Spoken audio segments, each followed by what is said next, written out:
Hey everyone, welcome to Realtor Roundtable.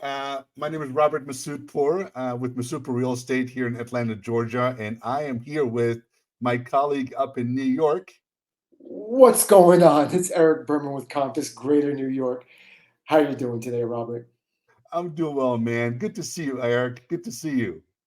You're always a Uh, delight to hang out with, I try to be that beam of energy for you. and you are, buddy. You don't disappoint. So, Eric, how are things up in New York? Things are pretty cold today, um, but things are going good. It's a lot of interesting things going on in the news right now in the real estate world. And we're going to cover as much as we can. We are going to actually talk about the Kelce and Taylor Swift. So that's going to be interesting what Kelsey's doing and how his relationship is going with Taylor Swift. So we're gonna get a little topical. We're gonna get a little entertainment topical tonight too, not just real estate. Go over the market in New York and in the housing market in New York and in Atlanta in our respective areas, and then we're going to talk about the Fed's decision on interest rate that came out yesterday, and how that's going to impact the housing for the rest of the year and perhaps the 2024 year. We'll see what happens. All right, all right. And then I know you had kind of a hesitation talking about this topic, but we're going to touch on the Department of Justice versus NAR antitrust lawsuit, just briefly, just to talk about it and get it out of the way, because it has become a, uh, for lack of a better word, elephant in the room for sure in the Well, real it's estate industry. yeah, it's definitely the biggest story in real estate right now, and it's going to Exactly. be it's going to be for quite some time. Yeah. So we're going to talk about that, and then we're going to close it off with some closing comments from you and me. So it's going to All be right. fun, and we're going to keep all this below 30 minutes. All right, we'll see how that goes. So, Eric, how are things going in New York as far as the housing market is concerned? Well, I mean, right now things are ramping down as they normally start to do around this time of year. It's about to be Thanksgiving, and around this time of the year, people are always starting to shift priorities towards the holiday season. That being said, we've seen a lot more listings coming to the market recently. Double digits. So it's been very different from what we've seen in the last few years. We see a few more homes going under contract right now, which is pretty encouraging. But you would imagine that's going to happen when you have more listings coming about, and closed sales are down double digits. This is the same old story here. The mortgage rates are kind of chopping down the amount of people that are buying. Because of that, we're seeing more homes, but homes that are priced properly are still selling very quickly, multiple offers, and those that aren't, those are just sitting. What about you? Absolutely. So, kind of same story here in Atlanta. We are we've been experiencing slowdown in real estate, as you said. It could be seasonal, but also I think the fact that the interest rates are um, relatively high, higher than what most buyers now have experienced in the past. I think I read somewhere where almost 25 to 30% of buyers now are millennials, and of course Gen Zs are coming behind them. And these buyers are the ones that haven't experienced the high interest rates like Gen Xers have. Gen Xers are saw the interest rates in the 11s, 12s, 13s. Our parents, I'm a Gen Xer, our parents bought their homes when interest rates were 18%.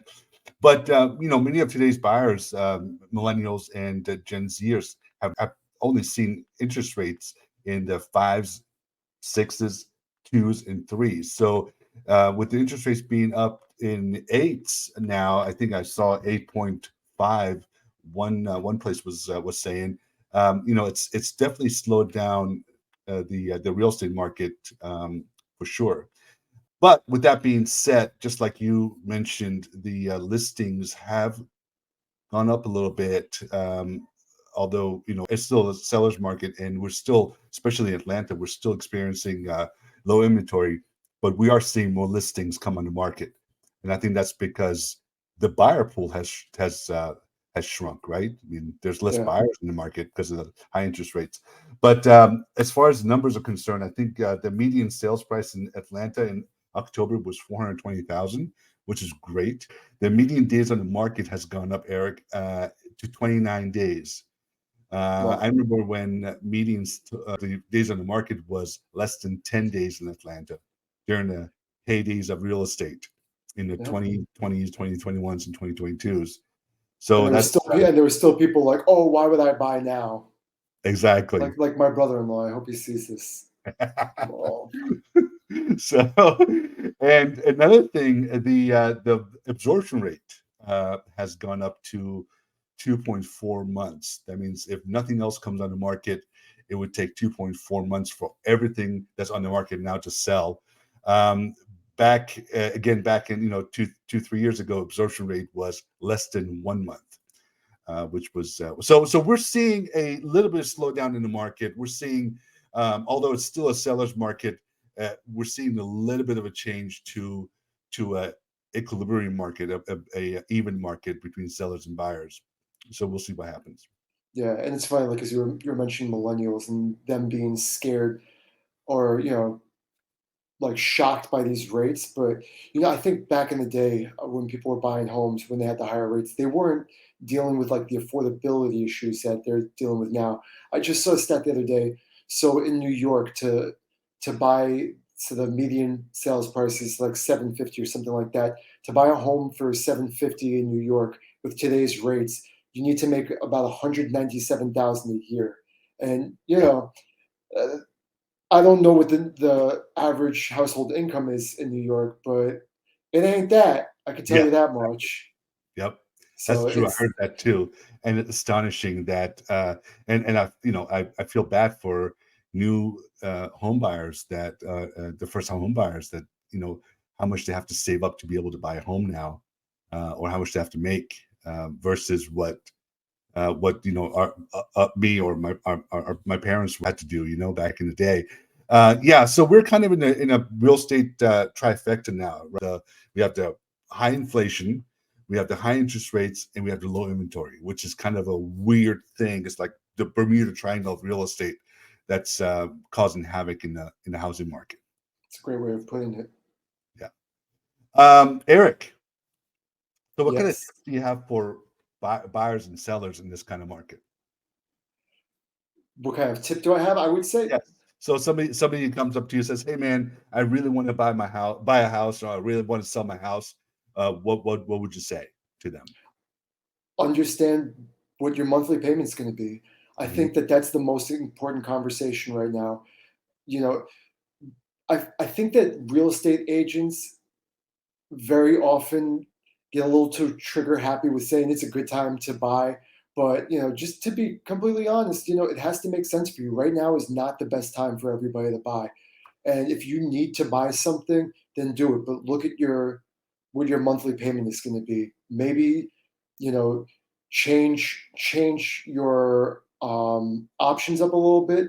Maybe go for something a little bit less expensive. Go for something under your budget, understanding that this may not be your forever home, but at least you purchase the home now and build equity, and then flip that into something later on that may be your dream house. Right. So basically, do your homework before you jump into the buying the house. I mean, you have to make sure that first, you're able to afford to buy a home. I mean, I was talking to a buyer client, first time home buyer, and I said, listen, buying a home is not just like buying a car. You're not going to just jump in the car and drive it. You have so many other things to deal with once you become a homeowner, especially if the home is a little bit, older home, right? You have your HOA dues if you're living in the HOA. You have your insurance and your taxes.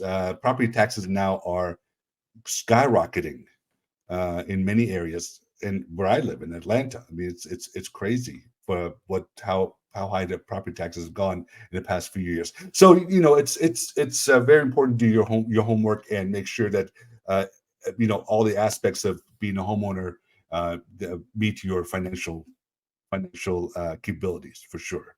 What I was going to say about to buyers is be prepared to act quickly when you find a home you love, because inventory is still low, right? So homes are selling quickly still, and so be sure you have your financing in place and be prepared to make a competitive offer still. We're still seeing multiple offer situations here in Atlanta area, especially if the house is priced right, Yeah, and it's same a thing here. desirable area. So, and then for sellers, Eric, it's really important for sellers to come out of the mentality of 2020, 2021, and half of 2022, where the homes that were selling faster than they could stay on the market. And so now it's important for sellers to price the home competitively and be prepared to negotiate. Although it's still a seller's market, like I was saying earlier, the market is shifting a little bit. Buyers have a little bit of a upper hand now when it comes to purchasing homes. So the sellers need to be more flexible in price and make sure that the home is in good condition. That buyers are now becoming a little bit more demanding on the condition of the house. It's not like before where you could present it with any kind of a home and they would buy it right off the bat. So Yeah, important. I would piggyback onto that. That's kind of what I was going to say. In making sure you do the little things, making sure your kitchen looks right, taking care of as simple as this is, the curb appeal, making sure that the front of your home looks great, making sure that when the photographer comes in, they're going to be able to take pictures that people are going to swipe through and be like, oh, we have to look at this one, because in our market, and I'm sure it's similar in yours, it's always the turnkey homes that are going to go the fastest. And in a market where homes can sell quickly when they're priced right, it can go a little sour if you are not making sure everything is optimized to the best of your home's ability Mhm. and you are priced a little bit over. If you sit in this market, there's so many people that don't really understand how the market works, but they will just see, oh, it's been sitting, and they smell blood in the water, and then all of a sudden Exactly. you get those low ball offers, and the seller doesn't understand why. So that's why it's important for us to make sure that we're advising before we even put the home on the market. And yeah, absolutely. I think that's why it's so important to have a conversation with your buyer as a buyer's agent before you head out to do home tours, and make sure that they know the process and what to expect, and also how the negotiation will go. You know, um, and also for sellers too, when you do your listing presentation, make sure that you go and talk to them about how the market is and how the selling process will go now, um, and keep them prepared and ready to sell their house effectively, right? Yep. Yep. Oh yeah. Eric, Yes. so let's go to the next topic, the Fed's decision on interest rates. Yesterday, the Federal Reserve came out with their quarterly decision on what to do with the short-term interest rates, and they decided to keep it the way it is, not raise it, not hike the interest rates. And what do you think about that? I feel good about that today. So I mean, Mm, I saw that the market enjoyed that news. So rates came down to about 7.5 today. So I mean, for those people that are locking in their rates today, today was a good day. Uh, absolutely. you, I don't really know what this means, because I remember in May, the Fed did say that they were going to do two more interest rate hikes by the end of the year. They did one in July, and then all of this happened. They paused it for a few months, and with everything that's going on overseas right now, I wasn't surprised to see that they did another pause. It just doesn't seem like the right time. I don't think that they have been seeing what they want to see, though, in terms of inflationary numbers. I know the Fed's trying to get them around 2%, and that has yet to happen. So, they had said they were going to another hike around the end of December, but from what I'm hearing now, the chances of that are lessening. But I don't know what that means for the rest of 2024. I think you're right. I think the Fed is seeing that the public is realizing the benefits of saving. I think they're seeing that the public is saving more now than spending, although the inflation rate is still rather high. I think last time I checked, it was still at 3.7%, which is 1.7% over what the Fed likes to have it at. But and also I think the turmoil around the world is kind of making them pause a little bit and see what happens, so that they won't keep raising the rates and eventually screw up the economy. So I think for now, um, the rates are going to stay the way they are, and I believe that they're not going to raise the rates again this year, unless something drastic happens. And I'm hoping that by first quarter next year, we're going to start seeing the rates slowly come down. If you had to make a guess, where do you think rates will be in January? Oh, I think January they're still going to be at around 7.4 or so. I think so. But I think by end of first quarter, beginning of second quarter, we're going to see the rates come down to close to 6.8. And I tell you why, because that's when the Iowa caucus and all those election things are going to happen, and it is an election year, and both sides are very motivated to keep their constituents happy. So I think they're gonna, and economy is the first thing on people's minds. I mean, inflation is the first thing on people's minds. So I think they're gonna do what they can to at least appease their constituents by bringing the rates down. And so I think that's why I think by end of first quarter next year, we're going to see rates come down to below 7 for sure. Isn't it crazy to think what a relief that will be Oh yeah. when the news that the rates were going to go to 5% was like Armageddon, and everybody's like, "Oh my god!" Here's the thing, though, Eric. Is it going to be a relief? Because what's going to happen is, as soon as the rates come down to below 7, we're going to see once again multiple offer situations, because the buyers are going to flock into the market, multiple offer situations, and homes selling for way above their asking price again. I See, think that's but what we'll see. I'm conflicted on that because I think about this all the time. I think that only time will tell because, yeah, more buyers are going to come to the market because they've been sitting and waiting. But who Yep. else is sitting and waiting?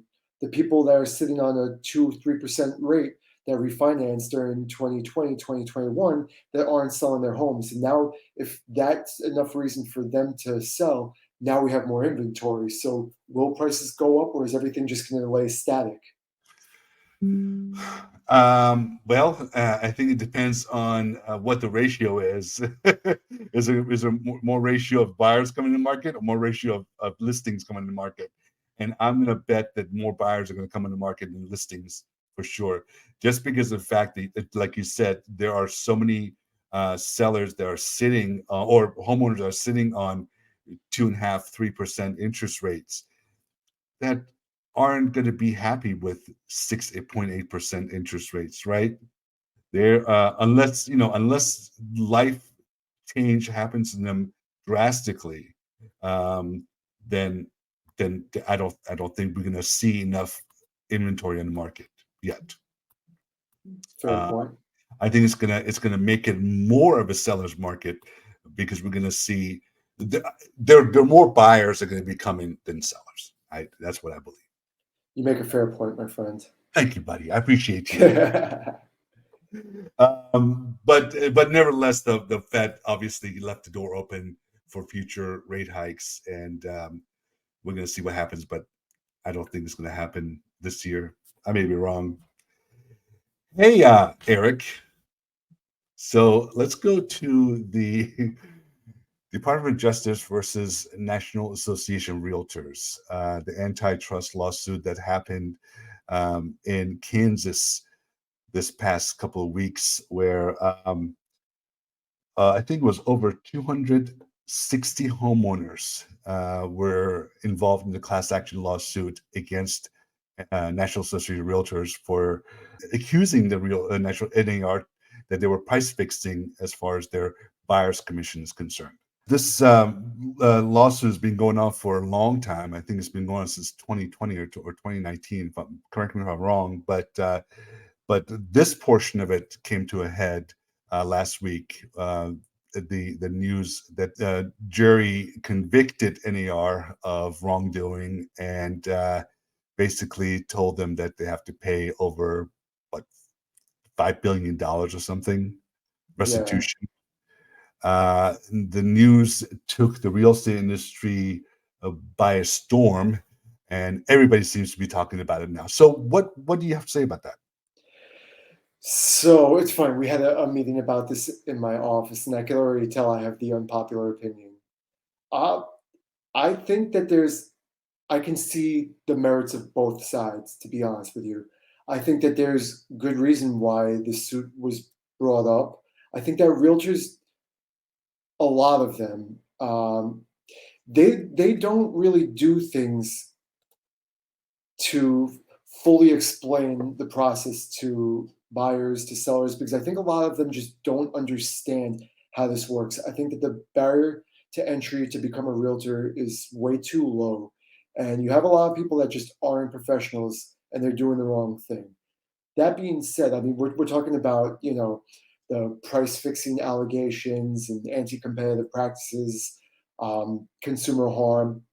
But what it really is that people, and this is obviously not everybody, they don't explain to the seller, this is what I charge for my commission.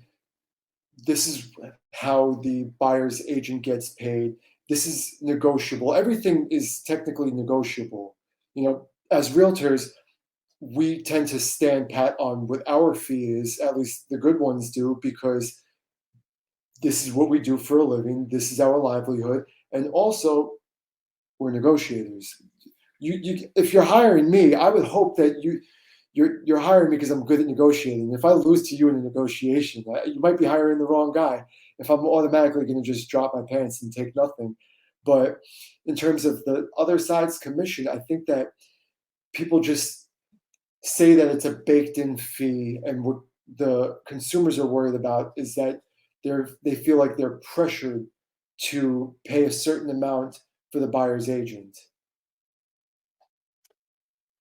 True. That's true. And I agree with you on some of those points.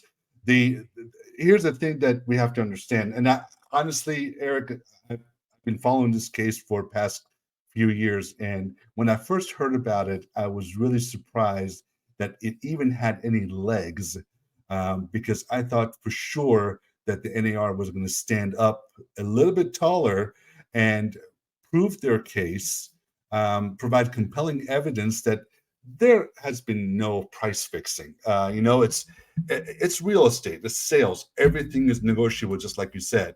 Now, obviously, I can't speak for other brokerages, but you know, here with the brokers I've been involved with, we've always been told, listen, negotiate your commission. We don't have a steadfast commission base of 6% or 7%. Negotiate it with your sellers, and go about it that way. So the seller has always had a chance to walk away or say, "Hey, no, I'm not going to pay 3% for buyer's commission. I'm going to pay, 2%, 1%." But anyway, the point is that in my experience, there was never any kind of a price fixing situation. And I was hoping that NAR would or NAR's attorneys would make that known to the jury and to the judge, but apparently that wasn't the case. I Yeah, think they did an absolutely terrible job. yeah, I believe they did. I believe they just laid down and let the DOJ walk all over them. And it's just like a typical government thing. They're throwing the baby out with the bathwater. It's either all or none. And I just think it's a crazy situation. And but ultimately, we as realtors have to make sure that, just like you said, we explain to this to the seller in our listing negotiation how the process works, what options they have, and take it that way, just to be as transparent as possible. Yeah, And honestly, past few years, things have moved so fast as far as the listing process is concerned. Most realtors didn't take the time to sit down and talk to their sellers about how the listing process will go, because as soon as they put a sign in the yard, the house was gone, right? yep. So I think now that the market is shifting a little bit, we have to be more conscious about being transparent with our clients and making sure that they understand how the process goes. Absolutely. But interestingly, Eric, many of these sellers that were involved in the class action lawsuit that objected to paying the buyer's broker's commission, um, they also were home purchasers, right? So they purchased their homes for which they didn't have to pay their agent's commission because it was paid by the sellers of the homes they purchased. So you're like, well, listen, you just bought a house. This house you're selling, you bought at one time, and you didn't have to pay your buyer broker's commission because the seller paid for it. So See, you can't have the cake and eat it too.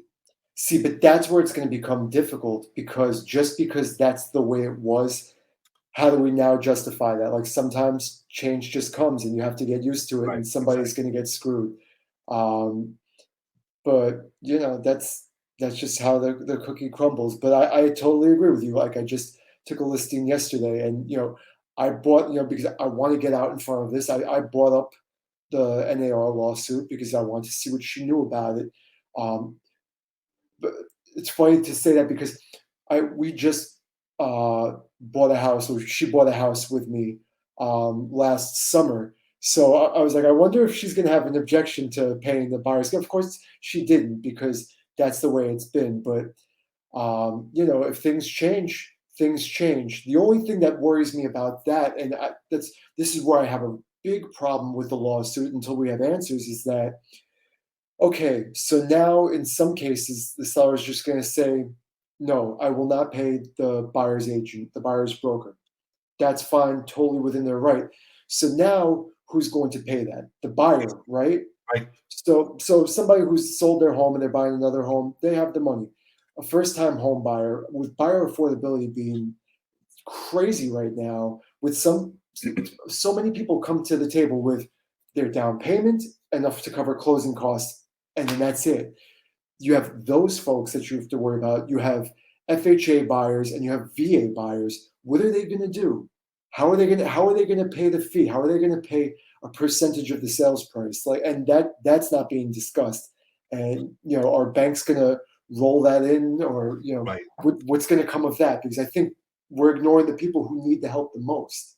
I think ultimately, and that's a great point, Eric. I think ultimately, this decision, if it progresses, is going to hurt the buyers the most, because, as you said, first-time home buyers, they don't have the money to pay the 1% commission if the buyer's agent Yeah. charges 1%. Even a 1% commission on a $500,000 house is $5,000. They're not going to have the excess money to pay for the realtor's commission.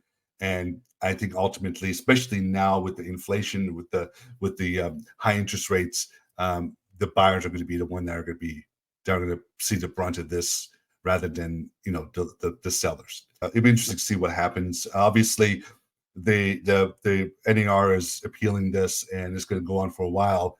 But it'd be interesting to see what happens and how it's going to affect the real estate market. All right, the serious stuff is over, Eric. No more serious stuff. I was stressed Let's out. talk about the random topic that you chose for tonight's podcast. Since you are resident entertainment newscast. So we're talking about Travis Kelce and my girl T Swizzy. I mean, first off, I'm a big Taylor Swift fan. I listen to Taylor Swift while I'm running. Might be a weird choice, but that's funny because I'm Travis Kelce fan. So there you go. Well, I mean, he is a hell of a player. He is. But yeah. it's so and funny. His brother is pretty cool too. I like his brother. Guy's got a great fashion sense. That's right. I forgot his name though, but I know his last name is Kelce. I can't think of it, but it's funny because I saw this story and it was in the Post, and of course, the New York Post is the New York Post, and anything for a click, and the headline had read like Travis Kelce feels pressure to impress Taylor Swift, so he buys $6 million mansion, and maybe that's true, but it's just funny because I don't think a $6 million mansion is really going to impress Taylor Swift. I mean, she's kind of rich, like kind of really, really rich, kind of like really, really, really, really rich. And not only that, she's a real estate investor, so she owns tons of properties. So I mean, why else may he have been buying this mansion? To impress. But and like we talked about before we started the podcast, the house is in Kansas, so maybe $6 million in Kansas gets you a lot of home. I mean, I'm sure that $6 million gets you a lot more in Kansas than it does in New York. Exactly. I can guarantee you that. In New York, it's just a front door, right? you get a 2-bedroom apartment for $6 million. I'm just kidding, folks. You can get more than that. You can get a very fine house for $6 million. Oh my gosh! But I mean, this one was like, huh? This one I think was Travis Kelce's brother's name is Jason. Jason Kelce. Yes. What team is he on now? The Seahawks or something? No, Philadelphia Eagles. I knew it was green. Haven't you been watching that Tide commercial that is in? I'll be honest with you. I stopped watching football during the C19 era because once it was just like you don't know who's playing. People are out for the protocol. I was just like, all right, if I'm not playing fantasy, I just don't care enough about football. Well, ever since I started playing fantasy football, I realized what a terrible general manager I am. I'm even worse than the Dallas Cowboys owner. Oh, he's pretty bad. Huh? I mean, how many rings have they won in the last 10 years? Yeah, I know. I know a Cowboys. You almost had an answer for that. Listen, rings, Super Bowl. What are you talking about? We have to first win our 2 playoff games in a row to be able to even talk about Super Bowl. I don't think we've even done that yet. Yeah, I can't even say anything.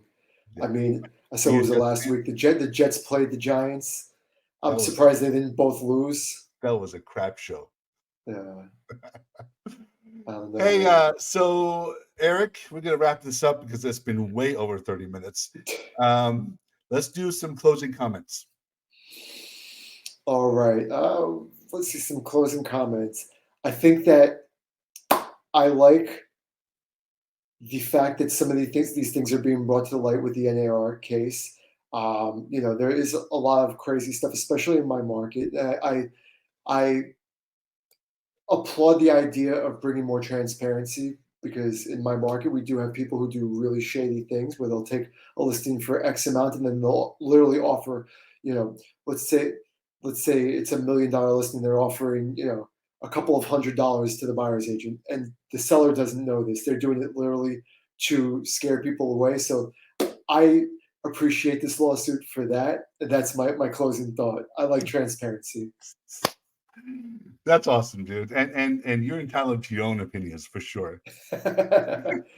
I believe that we're in an interesting time in real estate. That's saying the least. The housing trifecta of high inflation, high interest rates, and low inventory have caused a major havoc in the housing market recently. So, but I do see a calm after the storm for sure. Next year, I think the rates will begin to come down. But that's not always good news. Like we touched on it, it also means that the buyers that have been waiting for rates to come down are gonna storm the market, and we're gonna start seeing more and more multiple bids and multiple offers and higher purchase prices, which is not always bad, but I think it's going to be we're going to be in a vicious cycle as far as the housing market is concerned.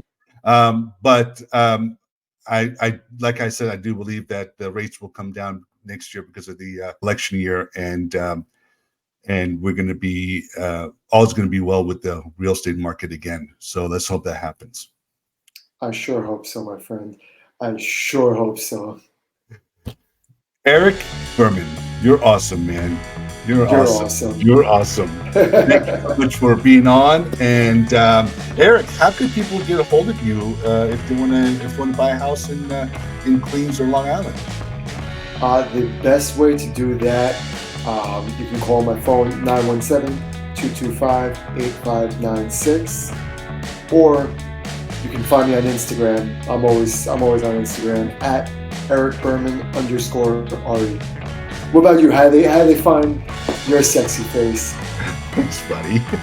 I am Masoudpour Real Estate on all social media channels, and of course, you can go to path2soul.com for all my contact information, or Google Robert Masoudpour Atlanta, and there's only one Robert Masoudpour, but put Atlanta next to it anyway, and you'll find all the information about me. Thank you so much, Eric. I really appreciate it. It was great spending this time with you. I think we did a pretty good job for our first podcast. I'm pretty sure we're going to get an Emmy for this. I could. Yeah, hell, yeah, absolutely. Or maybe Academy Awards or overacting. But we'll see. We'll see how what the feedback is. Thanks so much, buddy. Have a great night, and I will see you next week. Oh, good. Don't sell me next week. Bye, Eric. I want to live. Bye, Eric. See you.